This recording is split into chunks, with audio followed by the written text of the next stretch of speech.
This skill is effective communication.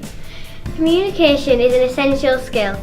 This goes beyond speaking to people, but also the importance of a first impression and confidence to speak in meetings whilst making an appropriate contribution.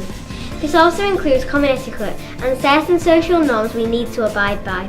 This also includes when to send the appropriate emails and how to effectively make contact with someone over the phone. We can all benefit from activities that help us to get the right tools, abilities and language to express ourselves. This is very important in our ever-connected world. To find out more about effective communication, we are going to take a visit to KC.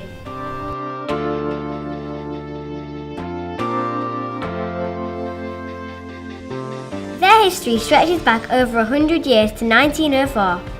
Since then, they have thrived and continually changed along with their customers' needs by staying in touch and continually communicating with them. Today, they offer customers great value services which makes it easier for them to communicate at work or at home. They also play a large part in the local community by being active members of various business bodies including Hull and Humber Chamber of Commerce, One Hull and Hull Forwards Bondholder Network. They also support interests of the wider community through strong partnerships with Hull Children's University, Cat Zero and Hull and Humber KC Cares. Effective communication has certainly helped KC to develop and has contributed to their success today. Can you describe what your organisation does? We provide all sorts of communication services, things like broadband, telephone services and lots of other applications that people use to communicate. Why would you say effective communication is important in your organisation, and are there different forms of communication? There are lots and lots of different forms of communication, yes there are. It's extremely important in any organisation, be it at school, be it at college, certainly in the workplace, even in your social life. Communication is the fundamental underpin of life, I would argue. Things like talking, instant messaging, emailing, and one thing that's often overlooked is listening. So all that is part and parcel of communication.